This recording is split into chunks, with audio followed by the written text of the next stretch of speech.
In Minnesota, police used tear gas, they used rubber bullets, and businesses were set on fire. Steve Harrigan is in Brooklyn Center. That's where the action is. More unrest expected tonight, Steve?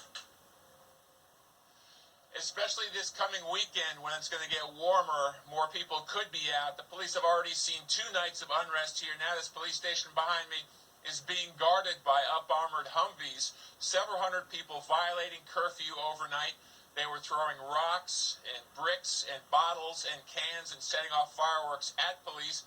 Police responding with tear gas and also with flashbang grenades. 40 people arrested. 2 stores, as you mentioned, in this area burned and looted. And the Minnesota GOP is attacking the governor here, the Democratic governor, saying he is just stirring the flames in this state. The governor tweeted, "I am closely monitoring the situation in Brooklyn Center. Gwen and I are praying for Daunte Wright's family as our state mourns another life of a black man taken by law enforcement." And of course, this unrest occurring when just 10 miles away, the prosecution is wrapping up its case against the former police officer accused of murder, Derek Chauvin. Stuart, back to you. All right, Steve, thank you very much indeed. We're just about to go on the air with Brian Kilmeade, who's going to join us shortly. And Brian is going to talk about this unrest in Minnesota, at that town of Brooklyn Center. Specifically, the outrage this morning is that the mayor of that small town has fired the city manager because the city manager suggested that the police officer involved in the shooting of that young man should get due process. He was fired for asking for, demanding due process. Isn't that what America is all about? Isn't that what our legal system is all about? No matter what the audience says you think they did, you give them due process. You have a fair day in court. That's what you get. Asking for due process should not be a firing offense. All right, we're just about bringing on right now. We have Brian Kilmeade. We have to join him at precisely 10:51, and that's where we are now. All right, outrage of the day. City manager in Brooklyn Center fired for suggesting that the police officer get due process. Outrageous, Brian. It's absolutely nuts. Picture this, Stuart. 15 minutes away, Derek Chauvin's getting due process. You watched that 9-minute video. Your gut probably told you, does he really need it? We know he got off the neck of George Floyd. Many people think this guy's alive. George Floyd's alive today, but he gets due process. He gets a jury trial. I mean, we have a situation where on tape, you have a third officer come in with 26-year history and say, taser, taser, taser, and it was her gun in her hand instead of her taser. We want to give her due process. Even speak to her, and he gets fired and no one's outraged by that. And guess what? I bet you sometime during your show today or my show today, the police chief is going to get fired because they don't like that he didn't come out and condemn. That's Mike Elliott, I believe, is the mayor of that town. I can't believe that it's come to this, Brian. The mayor fires people for asking for due process. Anyway, I got to move on because there's a whole lot to cover this morning.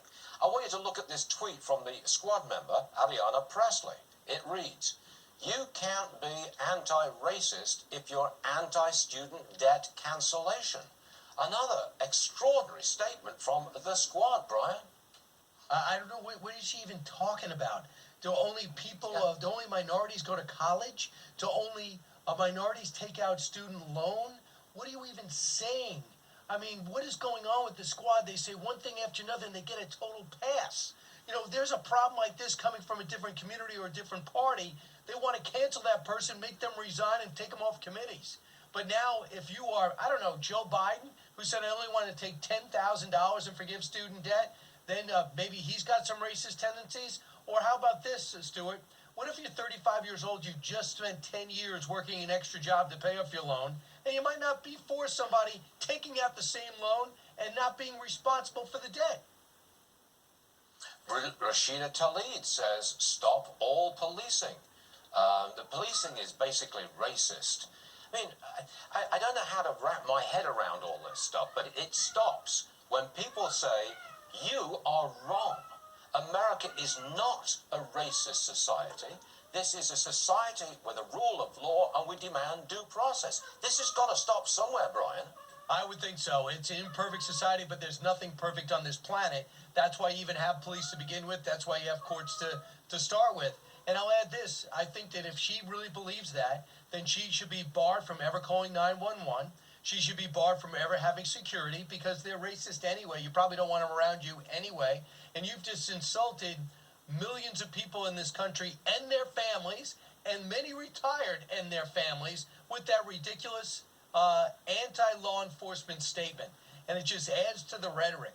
Who is she? Who is voting for her every year? Who is she representing? I mean, how is that a rational thought? And at the same time, we look Officer Evans in his hearse and family motorcade is arriving on Capitol Hill as he sits in state because he saluted, because he gave his life to protect the Capitol, which she might have been on the inside. Is he a racist? I mean, of all these people, racist, law enforcement racist? I mean, you can't have it both ways. This is totally out of hand. Totally out of hand. Brian, thanks for joining us this morning.